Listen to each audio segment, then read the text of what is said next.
안녕하세요, 김태형 목사입니다. 오늘은 소양 온라인 제자훈련 세 번째 주, 알아두면 쓸모있는 성경 속 우상 이야기도 벌써 세 번째 시간입니다. 오늘은 고대 근동 지역으로 더 깊이 들어가 보겠습니다. 그래서 그 지역에는 어떤 우상들이 있었고 어떤 의미를 가지고 있었는지를 살펴보고요.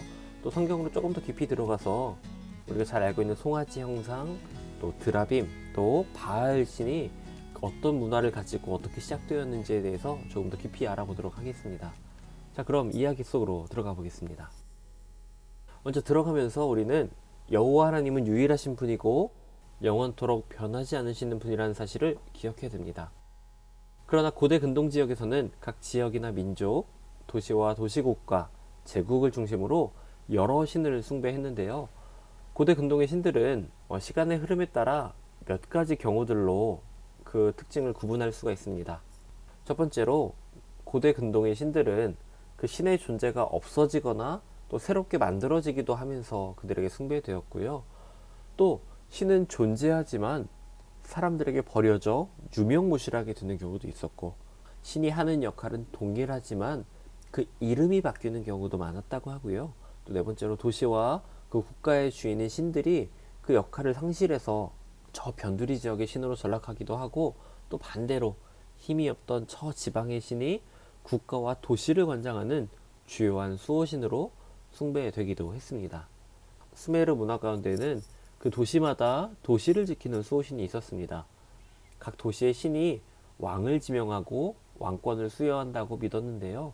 왕과 백성들은 스스로를 신들의 종이라고 생각을 했고, 토지와 소유물의 진정한 주인도 자신들이 아닌 신들이라고 믿었습니다. 도시의 중앙에는 그 도시의 주인인 신들의 집인 신전이 있었고요. 그 주인 되는 신의 배우자나 자녀들에게 바쳐진 신전들도 있었다고 합니다. 자연스럽게 큰 도시의 신은 높은 신이 되고요. 또 그 신을 보좌하는 시종과 같은 작은 신들도 함께 있었다고 합니다. 이런 신들의 서열을 매기는 것은 수메르 문화의 그 신관만의 독특한 개념입니다. 수메르의 신들은 가장 중요한 7신, 그리고 평범한 일을 하는 수많은 신들로 나뉩니다. 그리고 수메르의 신들은 가나안이나 그리스 신화처럼 신들이 결혼하고 다양한 가족 관계를 이룬다고 믿었던 것이 특징입니다. 조금 더 시간이 지난 후에 고대 바벨론 시대, 기원전 19세기에 들어서면서 고대 바벨론이 등장을 하게 되는데요. 이것은 메소포타미아 사회에 큰 변혁을 가지고 왔습니다. 당시 고대 바벨론 시대의 신들의 숫자가 3,600여 개가 됐다고 했습니다. 7개의 토판에 기록된 신들의 목록을 통해 알 수 있는데요. 지금은 아쉽게도 일부가 훼손돼서 2,000개의 신의 이름만 알 수 있다고 합니다. 그런데 이런 신들은 근동 지역의 자연 현상과 관련돼서 수메르의 신들, 그리고 셈족의 신들이 조합되면서 생겨났습니다. 그래서 바벨론의 신들은 세머의 셈족의 언어의 이름을 가졌지만 그 수메르의 신들과 성격 그리고 기능은 아주 동일한 모습을 보여줍니다. 고대 바벨론에서 7신들은 지배하는 그런 영역이 있고요. 우주의 별들을 상징하게 됩니다. 이러한 고대 바벨론의 신들의 별 이름은 로마의 신들의 이름과 동일한 모습을 보여주는데요. 지금 보여드리는 표처럼 고대 바벨론의 신들은 그 연결되는 별들이 있고, 연결되는 요일과 또 로마 신의 이름까지도 이렇게 함께 연관이 있는 모습을 보여줍니다. 고대 근동의 신들의 특징은 다음과 같습니다. 첫 번째로 이 고대 근동의 신들은 전체적으로 인간에게 영향을 주는 자연 환경과 밀접한 연관성을 가지고 있습니다. 또 그 고대 신화 자체가 인간이 만든 창조물이기 때문에 고대 근동의 그 신들은 신이지만 인간의 삶과 역사를 담고 있는 모습을 보여줘요. 인간보다 탁월한 능력과 위치를 가지고 있지만 인간처럼 사랑하고 서로 미워하고 배반하고 음모를 가지고 있고 다투고 전쟁하고 고통을 받는 그 신의 그 사회, 신화 안에 생로병사가 있고 서로의 욕망을 위해 행동하는 모습을 보여줍니다. 세 번째로 인간들이 죽음의 공포를 가지기 때문에 부활의 소망을 소망하며 이 신화를 만들었고요. 계속해서 신들이 죽고 다시 살아나고 또 새로운 신이 생겨나고 이런 문화가 그 안에 존재합니다. 또 네 번째로 고대 근동의 신들은 남자와 여자의 그 성을 가지고 있어요. 그래서 신들도 결혼하고 사랑을 하고 자녀를 낳고 부모, 형제, 자녀라는 그 계보를 가지고 있는 것이 특징입니다. 다섯 번째로 이 고대 메소포타미아 지역의 신들은 굉장히 그 도덕성이 결여된 모습을 보여주는데요. 그 성적으로 음란한 행위들을 많이 하는 모습들이 보여집니다. 모자 간에 또 남매 간에 근친 결혼해서 부도덕한 성적 행위를 자행하는 것이 그 신화 안에 기록이 되어 있고요. 또 이런 근친 상황뿐만 아니라 존속 살해의 주제가 계속해서 그 신화 안에 반복적으로 등장합니다. 결론적으로 이 고대 바빌론 시대에는 자신들이 극복하고 싶었던 이야기, 그것들을 담아서 신화를 만들었고, 또 부도덕하고 불완전한 신들을 만들었고, 사람들은 스스로 그 신들을 숭배하며 그 문화의 그 신들의 종이 되었던 것이 특징입니다. 이 메소포타미아와 마찬가지로 고대 이집트인들과 신들도 자연 환경과 밀접한 연관성을 가집니다. 이집트는 나일강과 강 양쪽 비옥한 토양의 혜택 속에서 탄생하고 발전한 나라인데요. 농업을 기반으로 하는 이집트인들에게 자연은 생과 사에 영향을 주는 가장 중요한 요소였습니다. 그래서 자연스럽게 숭배의 대상이 되었던 것이지요. 그러나 이 태양은 강력한 힘을 가졌으면서도 뭔가 토지를 비옥하게 하는 힘으로 생각되지 않아서 숭배의 대상이 아닌 두려움의 대상이 되었습니다.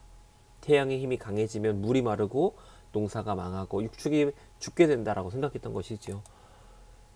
그래서 메소포타미아 지역과 동일하게 이집트도 그 자연을 지배하는 신들이 있었고, 역사와 왕조와 또 왕에 따라서 그 신들의 신분과 역할이 달라지는 특징을 보여줍니다. 그 이집트인들은 그들의 고향이었던 아프리카나 아시아 또는 지중해의 여러 지역적 환경과 그 지역에서 숭배하던 고대 신들의 영향을 받았습니다. 이집트인들에게는 종교적인 의식은 신앙의 원천이었고, 이 종교 의식은 자연과 농업 그리고 사회 질서의 재현이었다고 이야기합니다. 당시의 왕은 하늘의 신들에 의해 선택되거나 임명된다고 생각했는데요. 왕들은 이런 제의적인 의식을 통해서 자신들이 마치 신의 대리자인 것처럼 행동을 했고, 경우에 따라 이 왕이 죽으면 그 왕을 신격화해서 신성화해서 그 왕을 신으로 섬기기도 했습니다. 이집트는 왕이 곧 신이었던 것이죠. 왕은 살아있는 동안 호루스였고, 죽어서는 죽은 자의 신 오시리스가 되었습니다. 그래서 이집트 신화 대부분은 그 왕권 그리고 오시리스와 호루스의 그 신화의 순환적인 구조와 깊은 연관을 보여주고 있습니다. 다음은 히타이트에 대한 내용을 알아보겠습니다. 성경의 헷 족속이라고 잘 알려져 있죠. 이 헷 족속은 역사적으로 가나안 땅과 드넓은 아타놀리아 지역에서 살아왔습니다. 그리고 아주 짧은 시간에 걸쳐서 정치 권력의 중앙화를 이루어서 고대 히타이트 왕국을 세웠고요. 그 고대 근동에서 아주 막강한 정치적이고 군사적인 영향력을 행사했던 국가입니다. 메소포타미아 지방뿐만 아니라 이집트까지도 위협하는 아주 거대한 힘을 가진 존재들이었던 것이죠. 그런데 종교에 있어서 이들은 뭔가 독자적인 것을 발현하고 독자적인 것을 취하지 않고 주로 바벨론의 영향을 많이 받았습니다. 그래서 다양한 신들을 숭배하는 다신교의 문화가 그들 가운데 있었는데요. 이 히타이트의 왕들은 그 스스로 신성을 주장하면서 신으로 숭배되었던 이집트 그리고 메소포타미아의 몇몇 왕들과는 다르게 살아있을 때는 왕처럼 숭배되지는 않았고요. 죽은 후에 그 왕이 신이 되었다라는 기록이 남아 있습니다. 죽은 후에 신으로 수상받았던 것이죠. 그리고 왕들은 신들에 의해서 정치에 섭정을 받았고, 그 신들의 소유인 백성과 나라의 운명이 그 왕이 얼마나 신들을 잘 섬기는지, 왕의 행정관으로서 그 역할을 얼마나 잘하느냐에 따라 달라진다고 믿었습니다. 그래서 왕은 전쟁터에서조차 이런 종교적인 축제 의식에 참여해야 됐고요. 종교 의식 중에는 손잡이가 구부러진 지팡이를 들고 태양신의 모자를 쓰고 예복을 입었다고 기록이 남아 있습니다. 이 성경에 보면 헷 족속 히타이트는 오랜 역사를 지녔습니다. 노아의 세 아들 중에 장남인 가나안의 아들 헷, 이 가나안의 후예들인 헷 족속은 고대 근동 지방에 흩어져 살았습니다. 그러나 셈 족속으로 살면서 우상을 만들었던 아브라함처럼 그들은 여호와를 알지 못했습니다. 그래서 하나님은 가나안에 하나님의 나라를 이루실 것을 계획하셨는데요. 아브라함과 그의 후손들을 오직 여호와가 참 하나님이시고 여호와만을 섬기는 백성으로 만들려고 하셨습니다. 죄에 빠진 인간은 하나님을 모르고 외면하고 믿지 못했지만 하나님은 아브라함을 부르셔서 헷 족속에 살고 있던 가나안 땅에 하나님께서 왕으로 통치하시고 하나님의 백성들이 하나님의 말씀으로 거룩한 삶을 살아가는 하나님의 나라를 세우길 원하셨고 그렇게 이루어 가셨습니다. 그러나 우리가 잘 알고 있는 것처럼 이 구약에서 이 이스라엘 백성들이 하나님이 아닌 우상을 섬기는 모습들을 보여줍니다. 대표적으로 송아지가 있겠죠. 고대 근동 세계에서 황소를 숭배한다라는 것은 대표적인 종교 현상 중에 하나였습니다. 그 황소의 길들여지지 않는 야수성, 그리고 무제한의 강한 힘, 강한 성욕과 생산 능력, 또 왕성한 활동은 풍요를 상징하는 신의 특징으로 여겨졌습니다. 그래서 고대에 기후의 신이나 달의 신의 상징으로 이 황소가, 송아지가 여겨졌는데요. 황소 형상은 고고학 유물로 가나안 지역에서 자주 발굴되었습니다. 발굴된 황소 형상들에 대한 연구로 이스라엘이 가나안 땅에 들어가기 전에 이미 가나안 지역에서는 소의 형상을 가진 신들이 숭배되었음을 보여주고 있습니다. 이렇게 고대 근동지방과 이집트에서 중요하게 숭배되었던 황소가 이스라엘 역사 문화 가운데 처음 등장한 사건은 시내산에서 모세가 하나님께 율법과 십계명을 받고 있을 때였습니다. 출애굽기 32장에서 그 내용이 기록되고 있는데요. 성경 역사 속에 이스라엘이 처음 우상을 만든 기록입니다. 하나님께서 보여주신 초자연적인 10가지 재앙, 그리고 홍해가 갈라지는 기적의 체험, 그 광야에서의 하나님이 먹이시고 입히시는 그 은혜를 체험했음에도 불구하고 그들은 여호와를 버리고 금으로 송아지의 형상을 만들었습니다. 하나님을 외면하고 하나님을 버리고 새롭게 우리를 인도할 신을 요구했습니다. 이집트의 신화적 의미를 가지고 있는 소의 형상들의 그 어떠한 것을 하나를 만든 것이 아니라 하나님을 소의 형상으로 만든 것이었는데, 이는 고대 이집트에서 송아지 형상을 가진 신들에 익숙해 있던 이스라엘 백성들이 그 소와 또 하나님을 혼합한 우상을 만들었던 것입니다. 백성들은 아침 일찍 일어나서 여호와가 아닌 새로 쌓은 금송아지 제단 앞에 나아가서 번제와 화목제를 드리고 앉아서 먹고 마시고 뛰어노는 거짓된 예배를 드렸습니다. 그래서 하나님은 이 금송아지 형상 사건을 단호하게 말씀하십니다. 백성이 부패했다라고요. 또 그 결과는 하나님의 무서운 진노로 이어졌습니다. 노아 시대의 사람들처럼 천하에 그들의 이름을 없애고 모세를 이스라엘보다 더 강한 나라로 만들겠다고 하셨습니다. 그러나 모세의 간절한 기도가 하나님의 마음을 움직였고 계획하신 그 진노의 뜻을 돌이키시고 한 번 더 참으시고 그 죄악을 용서해 주셨습니다.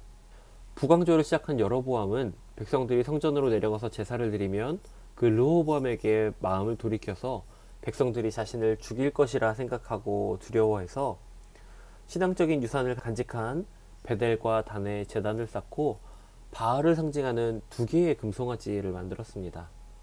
그리고 백성들에게 더 이상 제사를 드리기 위해 예루살렘에 갈 필요가 없고 출애굽기 32장에 그 이스라엘의 죄를 답습하면서 이것이 너희를 애굽 땅에서 인도하여 올린 너희들의 신들이다 라고 그 송아지들을 칭했습니다. 결국 여로보암은 북이스라엘을 우상을 섬기는 나라로 만들었을 뿐입니다. 여로보암은 계속해서 단과 베델뿐 아니라 여러 산당들을 건축하고 숫 염소 우상과 송아지 우상들을 만들어서 세웠습니다. 그리고 여로보암은 제사장조차도 레위인이 아닌 일반인을 세우는 범죄를 저질렀었습니다. 다음은 우리 드라빔에 대해서 알아보도록 하겠습니다. 이 드라빔은 메소포타미아 지역의 종교에 따라 예배를 드리는 형상이었습니다. 드라빔은 조상들로부터 계속 전해지는 한 가정의 가정신이고 신의 형상이라고 믿어졌습니다. 성공적인 인생을 보장해 줄 뿐 아니라 재산을 상속하는 것을 보장해주는 상징적인 의미를 가지고 있었는데요. 성경에는 창세기의 야곱 이야기에서 드라빔이 처음 등장합니다. 야곱이 삼촌 라반의 집에서 그 가족을 데리고 도망칠 때에 라헬이 그 가정의 신인 드라빔을 훔쳐 나오는 장면입니다. 이 모습은 하나님의 살아계심과 그 우상 드라빔의 무능함을 보여주는 장면이기도 합니다. 살아계신 하나님은 야곱과 함께 하시며 그에게 복을 주셔서 큰 재산과 가족을 주신 반면에 드라빔은 그 가정신이었지만 라반의 재산을 지켜주지도 못했고 그 삶에 어떤 영향도 끼치지 못하는 모습을 보여줬는데요. 단지 상속권을 상징하는 상징일 뿐 죽은 우상이었던 만들어진 우상이었던 드라빔은 아무런 능력이 없었습니다. 그렇게 나온 야곱이 하나님의 말씀을 따라 베델로 올라가기 전에 이렇게 얘기합니다. 너희 중에 있는 이방 신상들을 버리고 자신을 정결하게 하고 너희들의 의복을 바꾸어 입으라 라고 말합니다. 드라빔뿐 아니라 이방 신상들을 가지고 있었다고 하는데 이 기록을 보면 당시 메소포타미아 지방이 종교적으로 얼마나 많은 우상의 영향 가운데 있었는지를 알 수 있는 모습입니다. 이어서 사사기 17장 4절에서 5절에 보면 사사 미가에 대한 기록 가운데도 이 드라빔이 등장하는데요. 사사기에서의 드라빔은 장례를 위한 가족 그런 제의적인 부분에 있어서 꼭 필요한 기본 물품으로 여겨졌다고 합니다. 그리고 이것을 통해 죽어서 신격화된 조상들의 신상을 드라빔이 의미한다고 볼 수 있습니다. 에브라임 산지에 살고 있던 미가는 우상의 집인 신당에 신상, 에봇, 드라빔을 두고 섬겼습니다. 뿐만 아니라 베들레헴에서 온 레위 청년에게 의복과 먹을 것을 주며 그를 고용하고 하나님을 섬겨야 할 레위인이 미가와 그의 가정을 또 우상을 섬기는 신당의 제사장으로 타락하게 만드는 장면을 보여줍니다. 그런데 여기서 끝나는 것이 아니라 이 드라빔이 단지파에게로 옮겨집니다. 사사기 18장에 보면 단 자손들은 미가의 우상들을 가지고 라이스를 정복하는데요. 이후 자기들을 위해 신상을 세우고 그 우상을 섬기는 모습을 또 단지파가 보여줍니다. 하나님의 성소가 실로에 가까이 있는데 단지파 사람들은 하나님을 섬기지 않고 우상을 섬겼습니다. 이렇게 족장 시대의 라헬, 사사 시대의 미가, 그리고 이스라엘 왕조에 이르기까지 오랜 역사 속에서 이스라엘 사람들은 드라빔의 유혹과 우상의 전통에서 벗어나지 못했습니다. 사울이 왕이던 시절 사무엘상 15장과 19장에 보면 여기서 우상이라고 기록하는 히브리어 단어가 있는데요. 그 원어가 드라빔입니다. 당시에는 치료에 대한 신으로 드라빔이 여겨졌는데요. 후에 요시야 왕이 종교개혁을 시작할 때까지 그 드라빔이 남아 있었어요. 그래서 요시야 왕이 종교개혁을 할 때에도 이 드라빔을 청산했다는 기록이 나옵니다. 하나님을 섬기지 못하게 하는 우상이었던 드라빔이 수백 년간 신접한 자와 점쟁이와 같은 역할을 하면서 이스라엘 민족과 국가 안에서 유지되고 있었던 것입니다. 호세아서에 보면 드라빔은 공식적인 제의의 영역에 한층 더 깊이 들어가게 됩니다. 호세아는 이스라엘의 잘못된 우상의 제의와 부패한 정치에서 떠나 여호와 하나님을 찾으며 다윗의 참된 왕권의 회복으로 돌아오라라고 선포했습니다. 하나님께서 원하시는 바는 이스라엘의 주인은 바알이 아니라 드라빔이 아니라 여호와라는 사실과 또 그 바알 숭배가 이스라엘에서 완전히 사라지는 것입니다.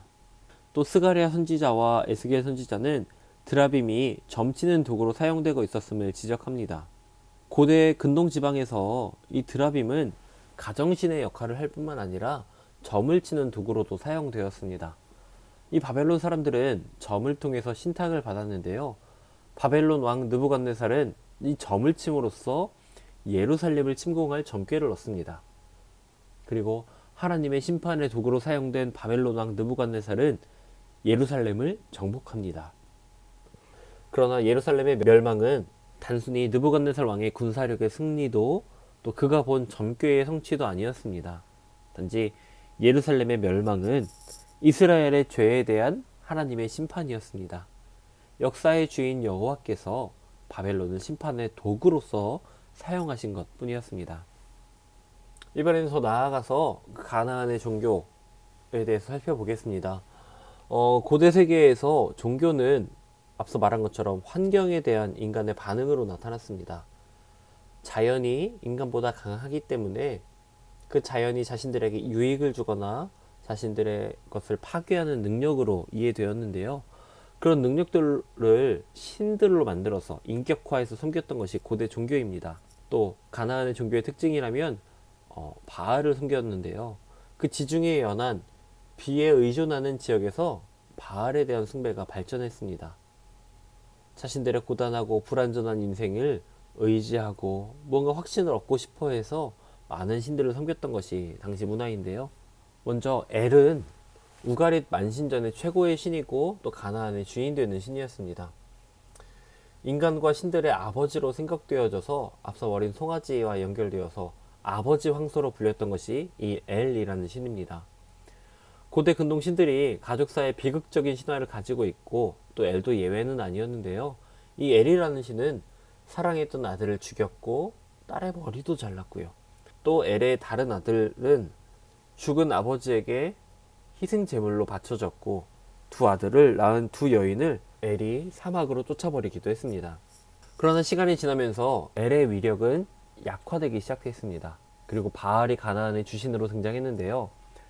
이 우가릿 신화에서 엘이라는 신은 늙고 성적 능력을 상실한 신으로 묘사됩니다. 그러나 풍요와 다산을 바라며 그것을 숭배했던 가나안은 이 엘보다는 더 젊고 건강하고 풍요와 다산을 상징하는 후계자 신이 필요했습니다. 그래서 바알을 섬기게 된 것인데요. 바알이라는 신을 섬기는 이 문화는 비옥한 초승달 지대에 살고 있지만 불안정한 환경 가운데서 안정을 구하고자 하는 인간의 마음을 채워주는 종교적인 문화였습니다. 이 바알의 종교는 성적인 행위와 굉장히 밀접한 관련성을 가지고 있습니다. 바알은 비를 주관하는 신이었고요. 비가 오기 위해서는 반드시 성적 행위가 필요했습니다. 신화 속의 바알은 생산의 여신인 아세라를 임신시키듯이 이 땅을 수태시키고 생명을 잉태하기 위해서 그의 정액이 땅에 떨어져야 한다고 믿었습니다. 그래서 바알 신전에는 반드시 남자, 여자, 신전 창기들이 필요했는데요. 가나안 종교에서 이 성이라는 것은 제이와 그 신들의 영역에서 필수적인 것으로 여겨졌습니다. 그런데 이스라엘이 가나안 땅에 정착하면서 그 여호와 신앙과 바알 신앙이 뒤섞이는 혼합 종교가 생겨났습니다. 사사기에 나타나는 기드온의 신상, 또 미가의 신상은 바알이 그들 가운데 스며드는 모습을 보여줍니다. 가나안 땅에 정착하면서 이집트를 구원해 주신 여호와에 대한 신앙이 점점 그 믿음이 흐릿해져 갔고요. 그들은 가나안 땅의 주인 바알을 신으로 섬기기 시작했습니다. 또 여호와의 정복, 그 가나안 정복 명령을 온전히 지키지 않았던 그들은 가나안을 완전히 정복하지 못했기 때문에 원래 살고 있던 거주민들과 함께 잘 지내기 위해서 좋은 관계를 유지하기 위해서 그들의 종교를 받아들이게 된 것입니다.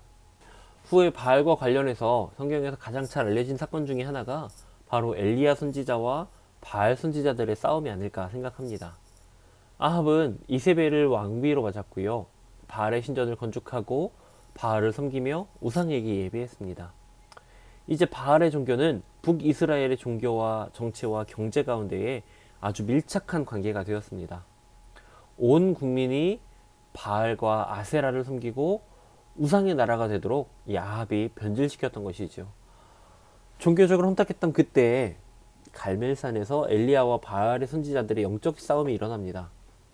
바알이 참신인지 여호와가 참신인지, 또 바알의 권한이라고 여겨지는 비와 이슬, 그 다산을 주관하는 능력이 정말 바알과 아세라에게 있는지 아니면 여호와에게 있는지를 가리는 싸움이었습니다.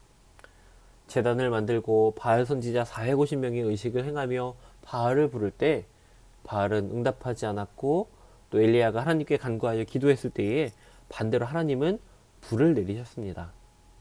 그리고 이것으로 끝나지 않아요.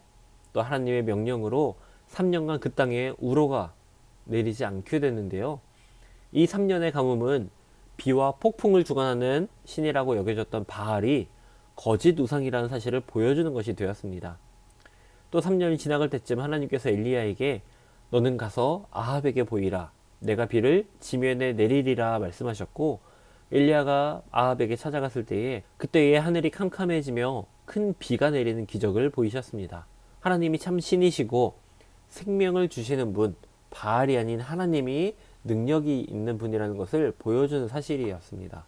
네, 오늘은 이렇게 고대 근동의 우상과 신들의 문화에 대해서, 또 그리고 고대 근동 지역에서 큰 의미를 가지고 있었던 송아지, 드라빔, 바알에 대한 내용을 짧게 알아보았습니다. 이 신들이, 그 우상들이 각자 다른 의미가 있기도 하고 또 영향력이나 모습도 다르지만 한 가지 분명한 것은 인간들이 불안한 마음을 채우기 위해서 불안정한 것을 만들어서 그것으로 하나님을 대신하려 했다는 것입니다. 이스라엘 백성들 안에 깊이 스며들어 반복적으로 죄에 빠지게 했던 이 우상들에 대해서 우리가 계속해서 알아보면서 우리 또한 분별할 수 있는 믿음을 가지고 또 이스라엘 백성들처럼 하나님을 버리고 우상을 택하는 과오를 범하지 않는 그런 성도의 삶을 살아가길 원합니다. 오늘 긴 강의 시간 동안 함께 들어주셔서 감사하고요. 한 주 동안 잘 지내시고 또 오늘 내용 잘 기억해 주시고요.